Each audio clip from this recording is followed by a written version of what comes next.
Hi, my loves. Welcome to I'm Home. I'm Holly, and this is a space for remembering. Remembering that home was never something we had to chase, never somewhere we had to arrive to, never something outside of ourselves.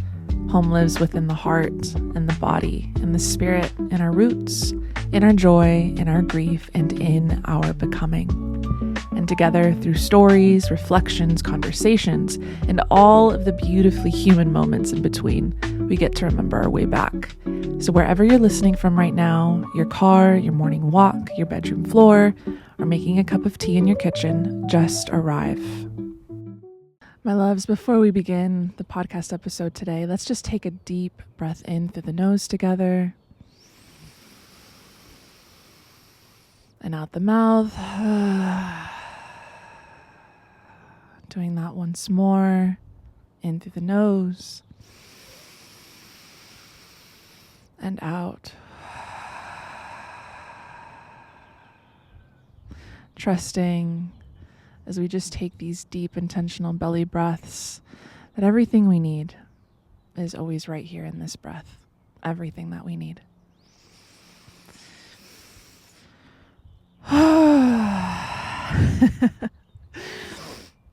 Well, hi, my loves. Oh my gosh. I can't believe it. We're here.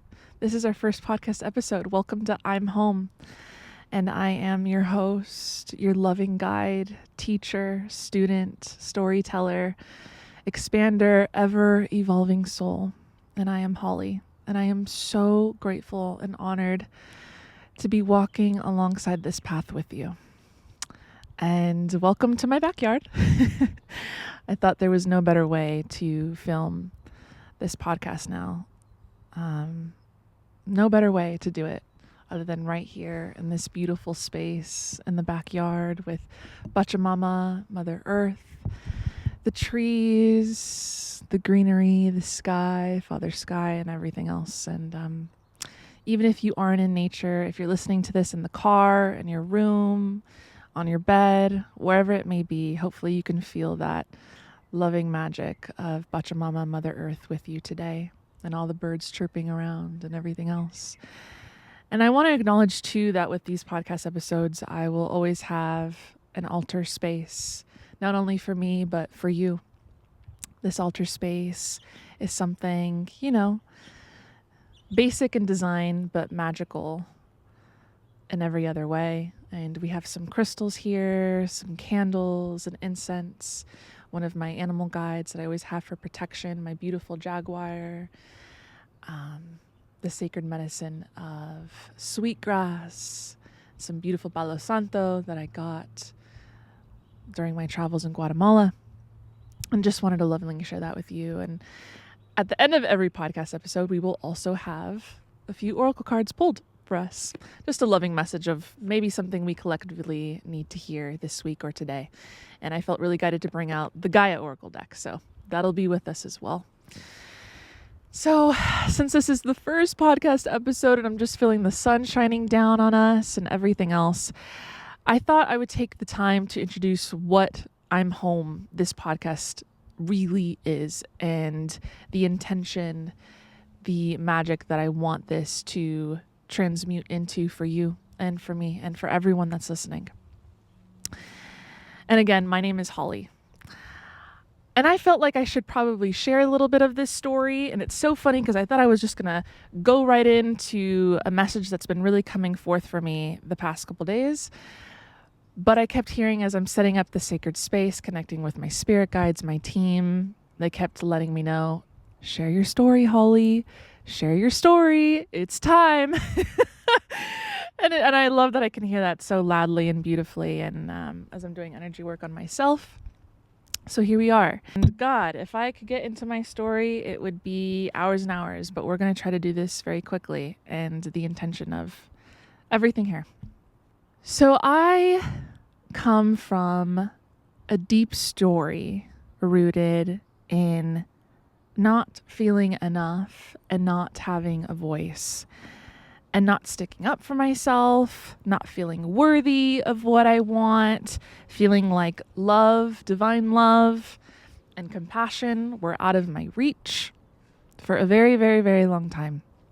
And this was due to a lot of childhood trauma and emotional abuse and things that I experienced as a very young child and as a teenager, which led me to grow up with this sense of just never feeling that I was quite good enough for anything that I did or wanted to do, and not having a voice, saying yes when I really meant no. And I know a lot of souls out there, especially a lot of women as people pleasers, I know you can relate to this.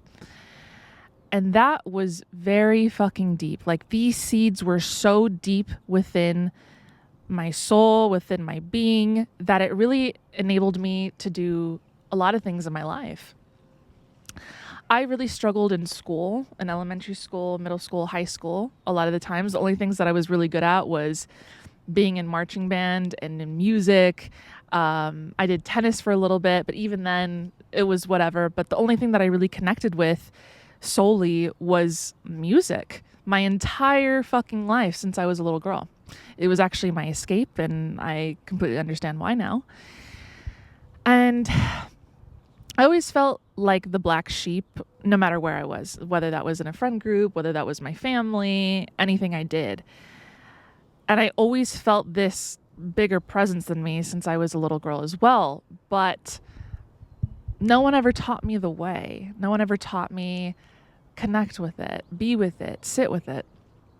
And so because of that, I just felt deeply alone. I struggled with PTSD, with depression, and a lot of anxiety as a teen, which led me to, in my early 20s, of course, all of us getting into weed, to drugs, to other things, and hanging out with the wrong people, hanging out with the wrong crowds, and just feeling so heartbroken and lost and confused and everything in between. And it was a really difficult time.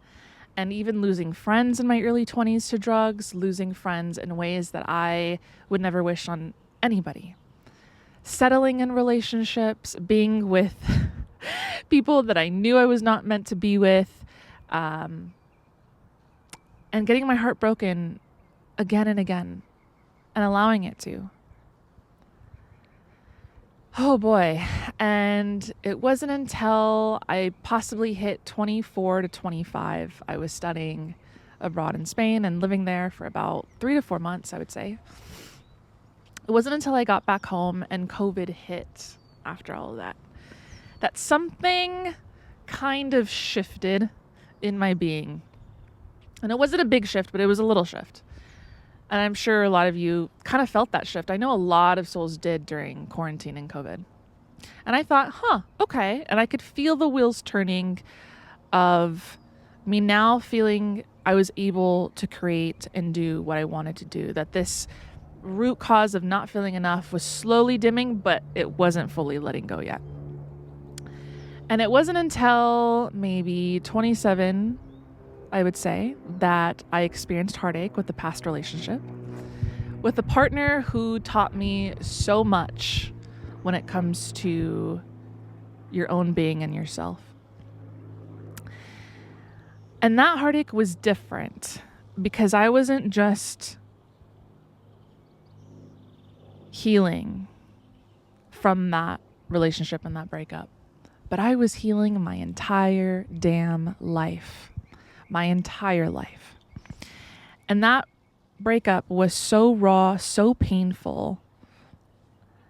And there was a lot of betrayal. There was a lot of stabbing in the back wounds that I was experiencing with that breakup. And I would never take that away because that was one of the biggest lessons that I've had, showing me who I am today. But through that portal of pain and moving through it and that breakup, I really had to go back for the first time. I really had to go back. And what I mean by going back is, yes, I was healing from the breakup, but now I was having to look at all of the parts of me. I was having to look at my inner child, the inner teen that was still feeling so distraught, confused, lost, and in pain. I was having to go back to the younger 20 version of me. I was having to go back to these versions that were abused. I was having to go back to these versions that did not have a voice. And it felt like the first time that I was able to go back or did go back. And it was hard. it was hard because it felt like this Coke can was just spilling open and all of these emotions, all of these pieces of me were finally coming to the forefront. And it did. It really did. And so little by little, as I'm healing this past relationship, now we're also going back, right? But that was the catalyst for literally the rest of my life. That was my spiritual awakening.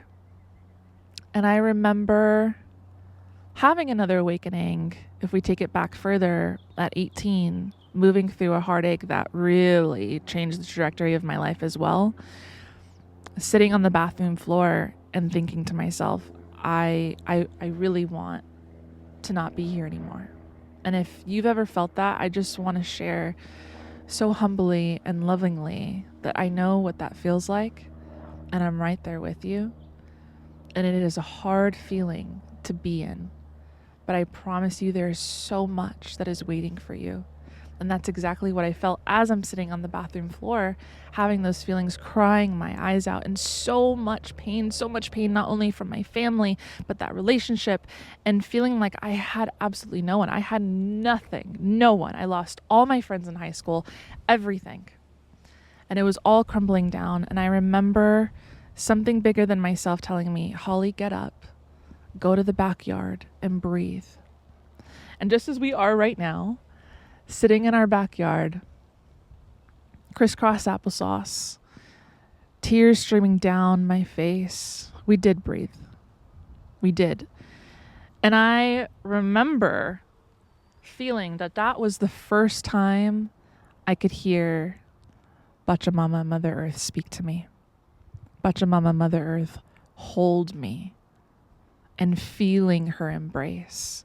And there have been many moments in my life where I fully can feel her, fully listen to her, and know that she's right here with me. And that was the first time. And it was, oh my gosh, it was magical and a miracle, but also confusing because I'm like, what the fuck? Am I imagining this? And especially if no one's ever taught you. But through that, I had to learn what it meant to be in communion with Mother Earth, with earth medicine, with spirit medicine. And I hope this makes sense if you're following. But when I was 27 and going through that portal of pain again, I had to come back to Mother Earth. I had to come back to Pachamama and to my own spirit and my heart and develop this relationship with my spirit guides and myself and my own medicine. And so as I'm moving through this at 27, 28, those little doors started to open slowly but surely. And so as I'm healing this relationship, I remember going to my first Reiki appointment, and I was journaling every day, going to yoga, but literally fucking crying my eyes out on the mat, going to my local yoga studio. But knowing that I needed to get on that damn mat, knowing that I needed to get myself up to heal my soul because we were worth it now. Because something bigger than myself was telling me, Holly, enough is enough. It is time. It is time. And funny enough, this was around my Saturn return, so go figure. So as we're healing, I have my first Reiki session with my now mentor, spirit mama, and dear friend, Stephanie. I went to go see her at a local crystal store in my area. And I remember calling the shop, and they had let me know that they had availability on Friday or Saturday, but another girl would be doing the Reiki session on Friday, and then you would have Stephanie on Saturday. So which one did you like? And even though my mind and my body was like, let's do it as soon as we can, because I think that day was Friday, I remember something nudging me and feeling this pull intuitively, wait. I could hear wait. I was like, okay, let's just trust, let's wait. And we did. And the next day we met Stephanie, and that was the first Reiki session I've ever had in my life, and fucking life-changing, let me just say. That session also changed the course of my life, because as she's in that session, we're connecting with all of my spirit guides, my galactic guides, everything coming into my heart space, yada, yada, getting all this wisdom. And at the end of that session, she pulled me, put her hand on my shoulder, and she said, I want you to know that everything that I did, everything that I do, you can do, and you're meant to do, and you will. And this is the time. You really are meant to learn these ways again, because you already have in other lifetimes, but now is the moment, and you're meant to. Oh, and sister, let me tell you, I never forgot that. And I remember crying again profusely because I could feel it in my bones. I felt all of the tingles and ooh. So I took that to heart. And one by one, it was like all of the right people, all of the right teachers, and the tools started to come to me slowly but surely like cookie crumbs on the floor. And so after that session with Stephanie, I started to dive into Reiki myself, buying books, and then boop, a teacher who was teaching Reiki locally was appearing on my For You page, or someone I somehow knew connected me on Instagram, and we took Reiki 1. And then we took Reiki 2. And then somehow, some way, I knew after that time of maybe 5 to 6 months, I was ready to move on to Reiki Mastership. And just like that, and my next teacher, who was meant to guide me in the Reiki Mastership, came along. And she was there. And as I'm in my Reiki Mastership, I remember thinking to myself, I don't know why, but now I need to study the Akashic Records. And mind you, I've never even fucking heard of the Akashic Records. Like, I have no idea what the hell that is. But little did I know that I needed to study it as well. And this is due to lifetimes of honing that medicine and that magic. And if you don't know what the Akashic records are, in a basic sense, the records are basically a place where your soul lives. It's all of the wisdom and blueprint of your soul and all of the wisdom of your soul. So when we access the Akashic Records, we can basically access all of the lifetimes, all of the parallel lives we've lived, everything under the sun that our soul has gone through and been through, and we're able to bring it up and use it as guidance for ourselves and all of our spirit guides, our team, yada, yada. So through that time, I knew I needed to learn the Akashic Records. And somehow, some way, again, my beautiful mentor and teacher for the Akashic Records, April, she came into my life and I was able to study with her. Then another teacher came into my life who taught me shamanic healing, and I just met her at a local coffee shop. And then another teacher and other friends and other sisters. And it was just this constant flow of trusting in this path, and everything else was going to be guided to me. And I look back during that time, and now I sit here and I'm like, I have no idea how the hell that unfolded so beautifully in its own timing. But when I do, it's because I didn't worry. I just knew that I needed to take step by step. And even though I had no idea what I was going to learn in Reiki, no idea what the Akashic Records were, no idea if I wanted to do shamanic healing or all of these modalities, I promise you that I just took the chance. And every time I was in those courses and learning with my mentors and my elders and my teachers, it felt like coming home. It felt like a remembrance, a deep remembrance. And every time I felt that first feeling, I couldn't quite put into words, but now I can, because it was a remembrance of everything that I already knew. We're just coming back home. It's the reason why so many of us feel called to study herbalism, Reiki, the Akashic Records, energy work, poetry, writing, oracle, tarot, divination. It's because so many of these things are things that we already know. It's just a return to self. It is literally just a return to self. And how beautiful is that? How mysterious and funny and crazy is that if you really think about that? Because we've lived lifetimes. We've already had these lifetimes doing this medicine, living out these prayers, and we're just returning to it. That's all it really is. So I wanted to share that part. And I also want to share that now that I'm here and have all this wisdom and tools in my toolbox and all of these modalities, it's led me to this path now of being in the facilitator seat, of being the teacher, of being the master, while always being a student. And that's a beautiful gift. And my spirit guides have constantly been reminding me that it is time that we're up leveling and we're going into this mastership teacher mode. And it is a blessing and it is an honor. And all I can share, sisters, is that if you feel the call to connect with something, whether that's earth medicine, whether that's witchy practices, herbalism, whatever it may be, trust in that little nudge that you're getting. And even if you're like, but I have no idea why, the why will be revealed to you in the end. and it'll be more beautiful than you could possibly imagine, because you have no idea the medicine that you're supposed to carry and the lives that you're meant to touch with that, the lives that you're meant to help and heal with that. Because really, in the end, all of this is just one beautiful telephone line. All of this magic that I bring down for you is now going to go to someone else. We all just pass it down, just like the bread, which is funny because I talked about that in another video. And I hope this is making sense. But anyways, that's a little bit about my story. And here we are. The intention behind I'm Home is to remind you that home was never outside of you.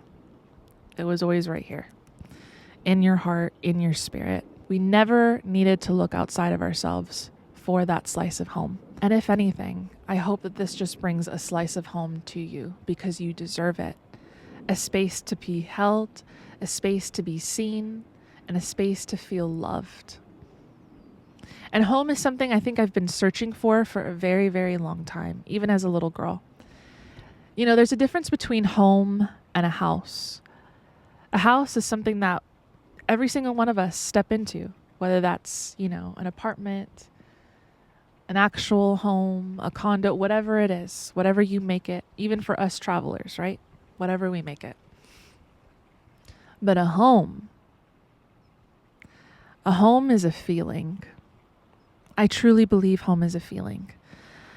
A home is a sacred space that we get to feel truly safe in our nervous system and our heart, where we can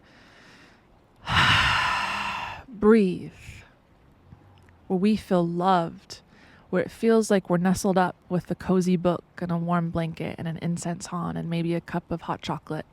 It's that kind of feeling.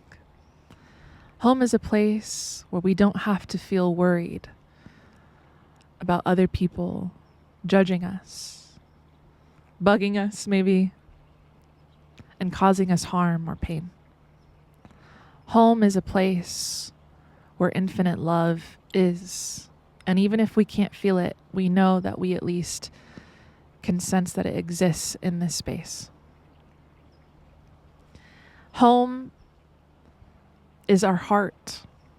And home is wherever we bring it. It can be with friends sitting by the campfire. It could be yourself laying in the grass. It could be you with your loved one. It could be you visiting your loved one, whether that's at a grave, whether that's their tombstone, whether that's at their bedside.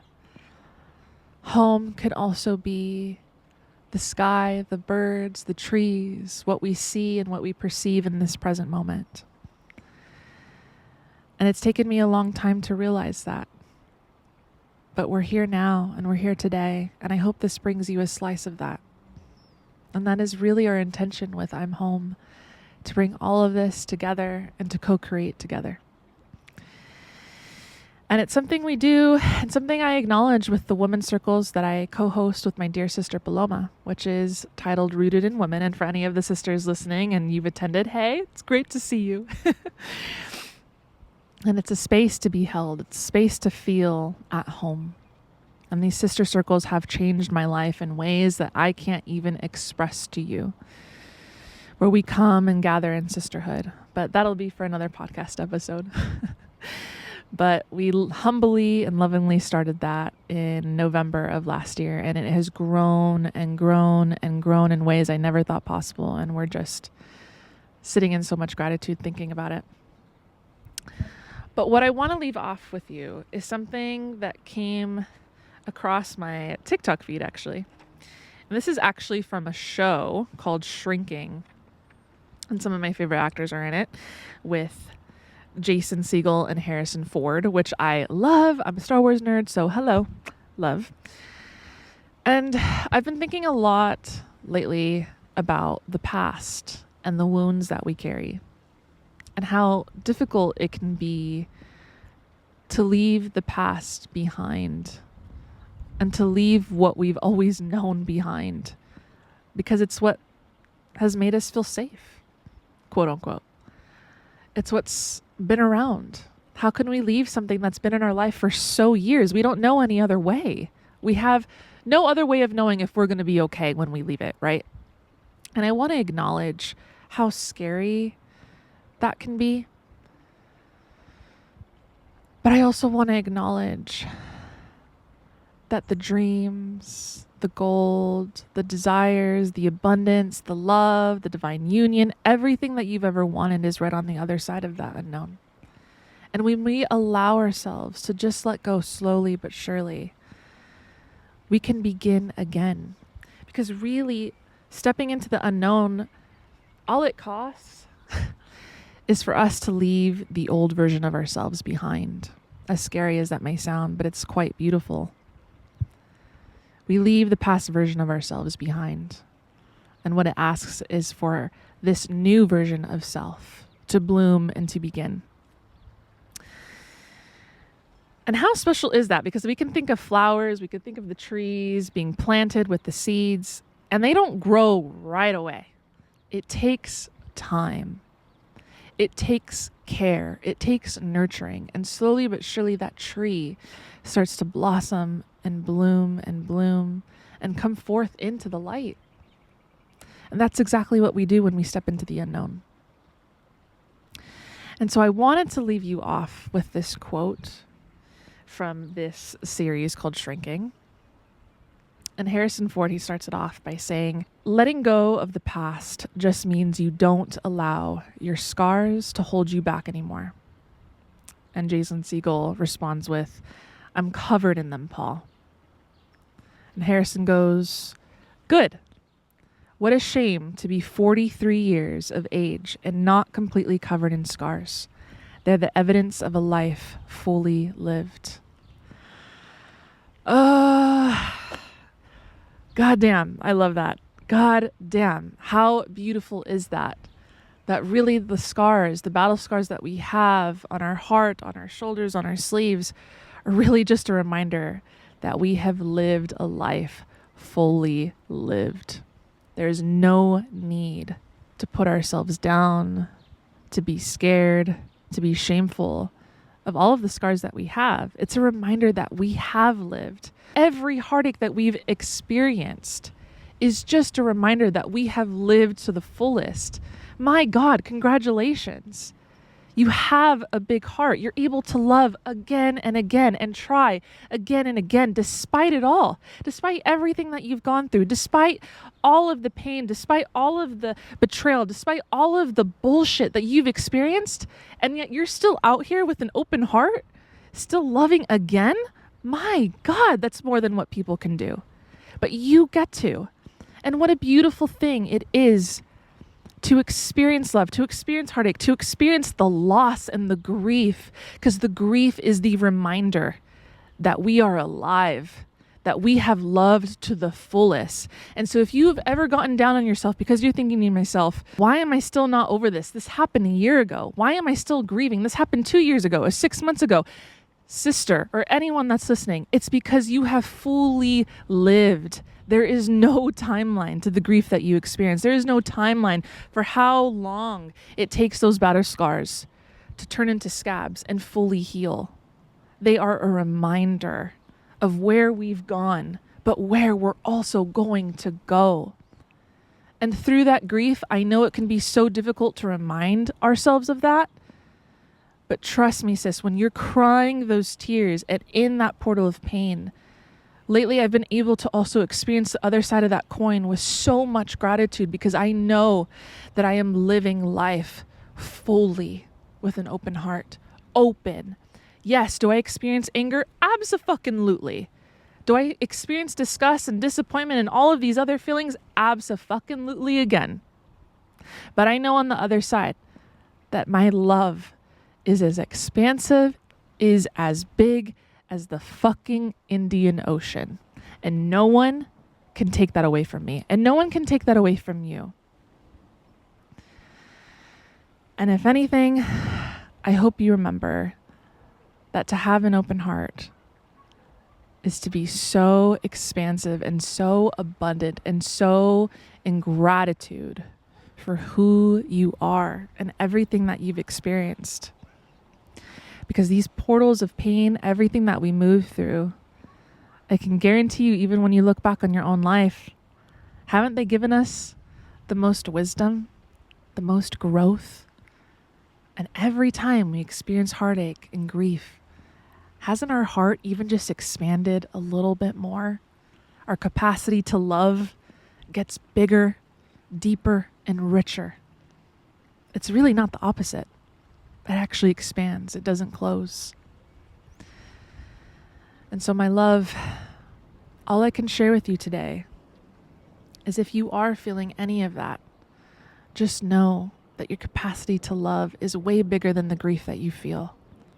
And allow this grief to move you, to soothe you, and leading you to what you know you deserve and to what you know is available for you.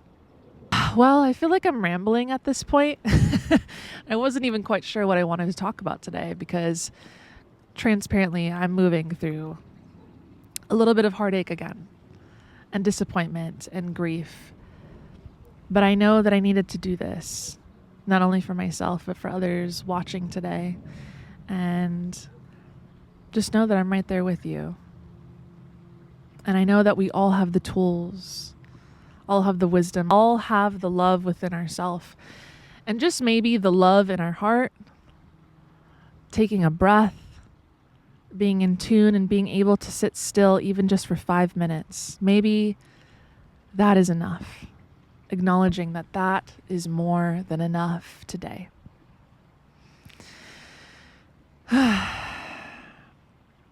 Okay, we're going to end it off with a little oracle card reading and seeing what collectively all of our spirit guides and our higher selves want to bring down for us.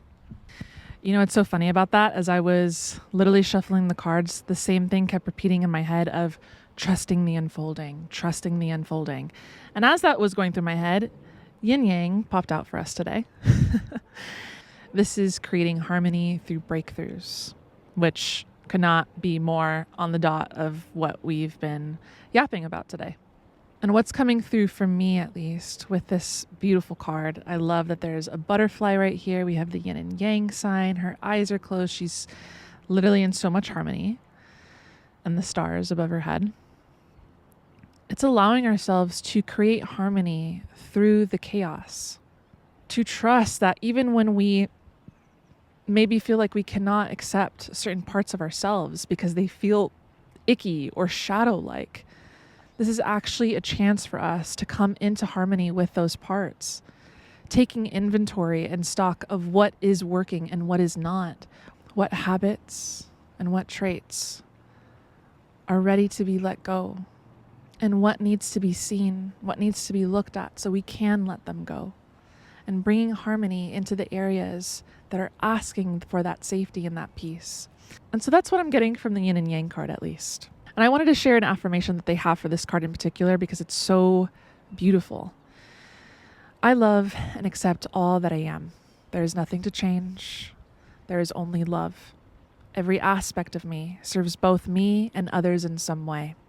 I create health, wealth, and harmony by loving what is. All I accept and love transform to ever greater love. I love that. So that felt like a very potent message for anyone watching, anyone here, and even for myself. So everyone watching, thank you for tuning in. And I hope this gave you a slice of home wherever you are. And we'll be releasing an episode at least every week. This is the first one, so we're getting our bearings, but this has been a long time coming. I know this project has been wanting to be birthed and bloomed for over a year now, and we finally have the courage and just capacity to hold it, and we're here. So thank you for being a part of it. So thank you for being home with me and yourself, and we will see you soon, my love.